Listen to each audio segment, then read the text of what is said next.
Hello' everyone, মই ৰূপজ্যোতি শইকীয়া আপোনালোক সকলোকে পুনৰবাৰ প্ৰেগনেঞ্চি ৰিলেটেড আন এটা ভিডিঅ'লৈ স্বাগতম জনাইছোঁ। আজি মই আপোনালোকৰ লগত শ্বেয়াৰ কৰিবলৈ আহিছোঁ ডিউৰিং প্ৰেগনেঞ্চি আমি আমাৰ ব্ৰেষ্ট কেয়াৰ কেনেকৈ কৰিব লাগে, যাৰ ফলত যাতে বেবী অহাৰ পাছত কোনো ধৰণৰ সমস্যাৰ সন্মুখীন হ'ব লগা নহয়। একচুৱেলি বেবী অহাৰ পাছত আমি যদি নিজৰ মাকৰ গাখীৰটোৱে যিহেতু উপযুক্ত বুলি ভাবোঁ উপযুক্ত হয়, কিন্তু যদি আপুনি ভালকৈ প্ৰেগনেঞ্চিৰ টাইমত কেয়াৰ নলয় তেতিয়াহ'লে আপোনাৰ বেবী অহাৰ পাছত বেবীয়ে ভালকৈ আপোনাৰ গাখীৰ নাপাব। তাৰ ফলত কি হ'ব, বজাৰৰ পাউডাৰ বটল ফিট কৰাব লগা হ'ব পাৰে। ঠিক তেনেকৈ আপুনি যদি মানে ভালকৈ আপোনাৰ ব্ৰেষ্ট কেয়াৰটো প্ৰেগনেঞ্চিৰ টাইমত নকৰে তেতিয়াহ'লে আপোনাৰ নিপল ক্ৰেক, ফাংগাল ইনফেকশ্যন এনেকুৱা ধৰণৰ সমস্যা আহিব পাৰে। বা বহুতৰে ডিউৰিং প্ৰেগনেঞ্চি মানে ব্ৰেষ্টত পানী নিচিনা গাখীৰ বা কেতিয়াবা গাখীৰ নিচিনা ওলোৱা দেখিবলৈ পোৱা যায়। চ' এইবোৰ আচলতে ভালকৈ যদি কেয়াৰ লোৱা নহয় তেতিয়াহ'লে বিভিন্ন ধৰণৰ এনেকুৱা সমস্যা দেখিবলৈ পোৱা যায়। ঠিক তেনেকৈ ব্ৰেষ্ট চাইজটো যদি আপোনালোকে ভালকৈ চুজ কৰিব নোৱাৰে তাৰ ফলত আপোনাৰ ব্ৰেষ্টত বিভিন্ন প্ৰব্লেম হ'ব পাৰে। বহুত বেছি টাইট হৈ থাকিলে আপোনাৰ ব্ৰেষ্টত গাঁঠ লাগিব পাৰে, আপোনাৰ বহুত বেছি পেইন ফিল হ'ব, আৰু ঠিক তেনেকৈ ভালকৈ কেয়াৰ নল'লে আপোনাৰ ব্ৰেষ্টত ষ্ট্ৰেছ মাৰ্ক দেখিবলৈও পোৱা যায়, যিটো আমাৰ কোনো মহিলাই মানে হোৱাটো নিবিচাৰে, হয়নে? চ' এই আটাইখিনি সমস্যা নহ'বৰ কাৰণে কেনেধৰণে কেয়াৰ ল'ব লাগিব, মই মোৰ ফাৰ্ষ্ট প্ৰেগনেঞ্চি বা বৰ্তমান ছেকেণ্ড প্ৰেগনেঞ্চিত মই কেনেকৈ কেয়াৰ লৈছোঁ সেইখিনিকে আপোনালোকৰ লগত আজিৰ ভিডিঅ'টোত শ্বেয়াৰ কৰিম। চ' ভিডিঅ'টো স্কিপ নকৰি শেষলৈকে চাই থাকিব। তেনেহ'লে ব'লক ভিডিঅ'টো ষ্টাৰ্ট কৰোঁ। ভিডিঅ'টো আৰম্ভ কৰাৰ আগতে আপোনালোকক ক'ব বিচাৰোঁ যে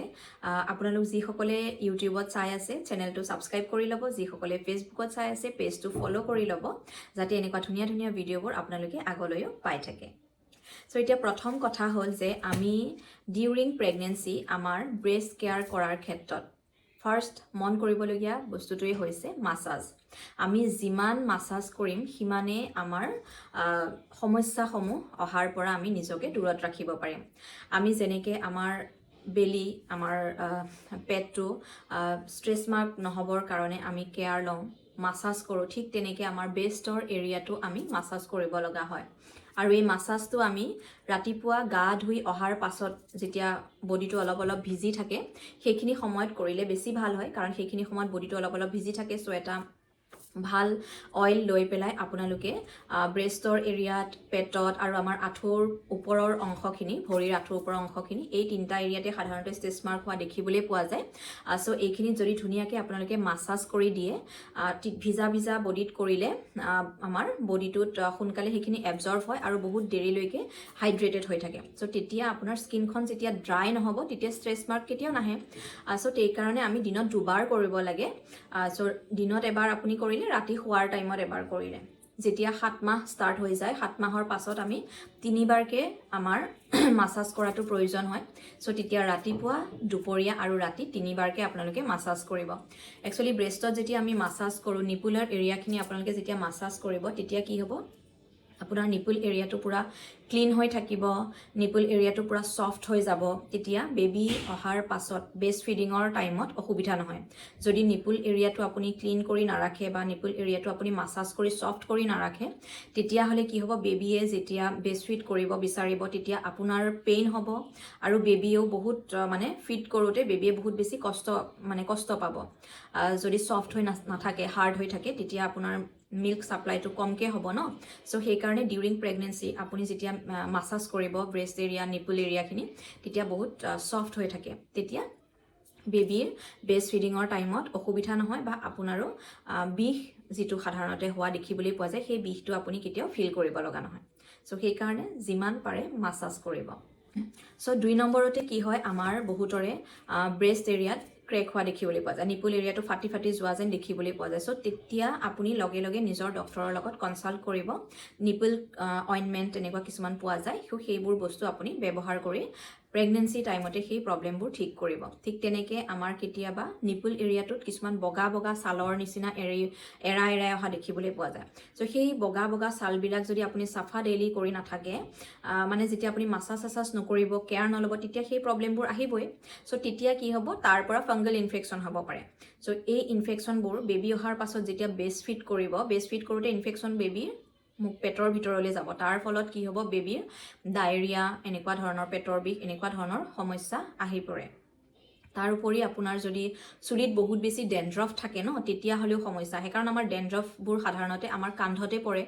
আপুনি মূৰ আচুৰিলেও নাচুৰিলেও উৰি আহি কান্ধতে পৰে সাধাৰণতে ডেন্ড্ৰফবিলাক আৰু বেবীক আমি বেষ্ট ফিডিং কৰাই পেলাই 5-10 মিনিট যিহেতু কান্ধত লৈ পেলাই আমি এনেকে পাম্পিং কৰাব লাগে সো সেইকাৰণে তেতিয়া আপোনাৰ কি হ'ব বেবীৰ হয়তো ডেন্ড্ৰফ পেটৰ ভিতৰলৈ যাব পাৰে সো তেনেকে ডেন্ড্ৰফ পেটৰ ভিতৰলৈ গৈ পেলাইও কিন্তু বেবীৰ পেট বিষ ডায়েৰিয়া নিচিনা সমস্যা আহি পৰিব পাৰে সো সেইকাৰণে হেয়াৰটো পুৰা ক্লিন কৰি ৰাখিব ঠিক সেইদৰে নিজৰ নিপল এৰিয়া ব্ৰেষ্ট এৰিয়াখিনি খুব মানে ক্লিন কৰি ৰাখিব যাতে তেনেকুৱা ধৰণৰ সমস্যা একচুয়ালি বেবীৰ হোৱাটো আমি কেতিয়াও নিবিচাৰো গতিকে সেইখিনি যেতিয়া আগৰ পৰাই আপুনি কেয়াৰ ল'ব তেতিয়া সেই সমস্যা কেতিয়াও আহি নপৰে নেক্সট আহিল আমাৰ ব্ৰেষ্ট সাইজ আমি চেক কৰোতে সদায় এটা প্ৰপাৰ সাইজ আমি ল'ব লগা হয় এতিয়া আমাৰ যেনেকে বেলি এৰিয়াটো আমাৰ মান্থলি বাঢ়ি গৈ থাকে ঠিক তেনেকে আমাৰ ব্ৰেষ্ট সাইজটো কি হয় প্ৰেগনেন্সিত মান্থলি বাঢ়ি গৈ থাকে সো তেনে ক্ষেত্ৰত যদি আপুনি আপোনাৰ ব্ৰা চুজ কৰোতে আপুনি ভুল কৰে বহুত বেছি টাইট পিন্ধে বা বহুত বেছি লুজ পিন্ধে তাৰ ফলতো আপোনাৰ প্ৰবলেম আহিব পাৰে বহুত বেছি লুজ পিন্ধিলে আপোনাৰ ব্ৰেষ্ট এৰিয়াখিনি পিছলৈও লুজ হৈ যোৱাৰ চান্স থাকে আৰু যদি আপুনি বহুত বেছি টাইট পিন্ধে তেতিয়া হলে কি হ'ব আপোনাৰ তাতে গাঁঠ লাগিব আপোনাৰ গাখীৰ বন্ধ হৈ থাকিব বহুত বেছি টাইট হৈ থাকিলে আপোনাৰ কি হ'ব তেতিয়া ব্ৰেষ্ট এৰিয়াটোত বহুত মানে বিষ আৰম্ভ হ'ব সো সেই কাৰণে সদায় মানে কি হ'ল আপোনাৰ নিজৰ ব্ৰা সাইজটো একদম নৰ্মেল এটা সাইজ আপুনি চুজ কৰিব প্ৰতি মাহে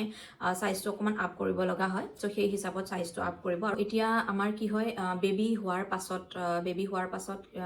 বহুতৰে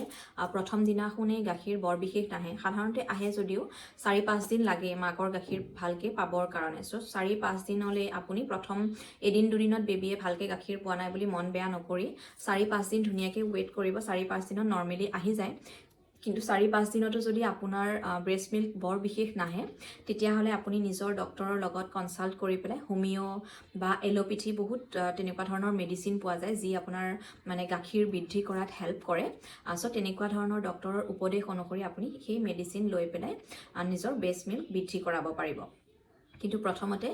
মানে যিমান পাৰে মেডিচিনৰ পৰা দূৰত থাকি পেলাই নৰ্মেলি নিজকে মেন্টেলি মানে ফ্ৰী ৰাখি যদি বেবীয়ে গাখীৰ পোৱা নাই এটা মানে মনত প্ৰেছাৰ লৈ থাকে তাৰ ফলতো কিন্তু কেতিয়াবা ব্ৰেষ্ট মিল্ক কমকে সাপ্লাই হয় সো সেইকাৰণে নিজকে ফ্ৰীলি ৰাখিব ধুনীয়াকে আপোনাৰ মানে ব্ৰেষ্ট মিল্ক সাপ্লাই হ'বই এটো যেহেতু নেচাৰেল হয় সো তাৰ পাছতো যদি আপোনাৰ টেনচন থাকে বেবীয়ে পোৱা নাই যেন লাগে তেতিয়া ডক্টৰৰ অনুমতি অনুসৰি আপুনি মেডিচিন ল'ব পাৰে তো এইখিনি বস্তু আপুনি মানে যিখিনি মই আপোনাক ব্ৰেষ্ট কেয়াৰ কৰাৰ ক্ষেত্ৰত ক'লো এই কেয়াৰখিনি যদি আপুনি প্ৰেগনেন্সি ষ্টাৰ্ট হোৱাৰ পৰা ষ্টাৰ্ট কৰি দিয়ে তেতিয়াহ'লে বেবী অহাৰ পাছত আপোনাৰ কিন্তু ব্ৰেষ্ট মিল্ক লৈ পেলাই বা ব্ৰেষ্ট এৰিয়াত যিখিনি আমাৰ সাধাৰণতে প্ৰবলেম দেখিবলৈ পোৱা যায় সেই প্ৰবলেমখিনি কিন্তু আপুনি ফিল কৰিব লগা নহয় মই মোৰ ফাৰ্ষ্ট প্ৰেগনেন্সি বা এতিয়া বৰ্তমানো মই যথেষ্টখিনি মানে কেয়াৰ লওঁ মানে ব্ৰেষ্ট এৰিয়াটো একচুৱেলি কাৰণ বেবীৰ আহি পেলাই পৃথিৱীলৈ আহিয়ে প্ৰথম যিহেতু মানে মাকৰ গাখীৰে বেবীয়ে গ্ৰহণ কৰিব সো সেই এৰিয়াখিনি আপুনি যদি এতিয়াৰ পৰাই ভালকৈ ক্লিন কৰি নাৰাখে তেতিয়াহ'লে বিভিন্ন ধৰণৰ বীজাণু বেবীৰ পেটলৈ যোৱাৰ চান্স থাকে ন সো সেই কাৰণে সদায় আপুনি গা পা ধোৱাৰ সময়ত খুব ধুনীয়াকৈ সেই এৰিয়াখিনি আপুনি ক্লিন কৰিব নিপল এৰিয়াখিনি কোমল কাপোৰ এখন লৈ পেলাই ধুনীয়াকৈ পৰিষ্কাৰ কৰিব যেতিয়া আপুনি ডেইলি অইল মাসাজ কৰিব ন অইল মাসাজ কৰাৰ লগে লগে লেতেৰাবোৰ নেক্সট ডে আপুনি এখন কোমল কাপোৰ লৈ পেলাই যেতিয়া সেই এৰিয়াখিনি সাফা কৰিব তেতিয়া পুৰা ক্লিন হৈ যায় আৰু যেতিয়া ষ্টাৰ্টিঙৰ পৰা আপুনি মাসাজ কৰি থাকিব বহুত বেছি সফট হৈ থাকে এৰিয়াটো তো তেতিয়া পিছত আপোনাৰ বেবী আহি পেলাই মানে ব্ৰেষ্ট ফিড কৰাত কোনো ধৰণৰ সমস্যা নাহে বা আপোনাৰ ফাংগল ইনফেকশন নিপল ক্ৰেক এনেকুৱা ধৰণৰ সমস্যাবিলাকো পিছত তেতিয়া আপুনি ফিল কৰিব লগা নহয় আৰু বেবীয়ে ব্ৰেষ্ট ফিড কৰোঁতে যিটো পেইন মানুহে ফিল কৰে ন সেই ফিলটো মই মোৰ ফাৰ্ষ্ট বেবীৰ ক্ষেত্ৰতো কৰিব লগা হোৱা নাছিল এনেধৰণে কেয়াৰ লোৱাৰ কাৰণেই নিশ্চয় মই সেই ফিলটো পোৱা নাছিলোঁ সো সেইকাৰণে আপোনালোকেও এনেধৰণে কেয়াৰ ল'ব তেতিয়া কেতিয়াও আপোনালোকৰ কোনো ধৰণৰ সমস্যা নহয় তো এইখিনি কথা আজি আপোনালোকৰ লগত শ্বেয়াৰ কৰিলোঁ আশা কৰোঁ আজিৰ ভিডিঅ'টোৱে আপোনালোকক অকণমান হ'লেও হেল্প কৰিছে সো যদিহে হেল্প হৈছে বুলি ভাবে তেতিয়াহ'লে এটা লাইক কৰিব কমেণ্ট ছেকশ্যনত কমেণ্ট কৰিব আৰু পুনৰবাৰ কওঁ মোৰ চেনেলটো ছাবস্ক্ৰাইব কৰি দিব ফেচবুকত চাই আছে যদি মোৰ পেজটো ফ'ল' কৰি ল'ব যাতে এনেকুৱা ধুনীয়া ধুনীয়া ভিডিঅ'বোৰ আপোনালোকে কেতিয়াও মিছ কৰিব লগা নহয় তেনেহ'লে আজিলৈ আহিছোঁ পুনৰ লগ পাম আন এটা নতুন ভিডিঅ'ত বাই বাই।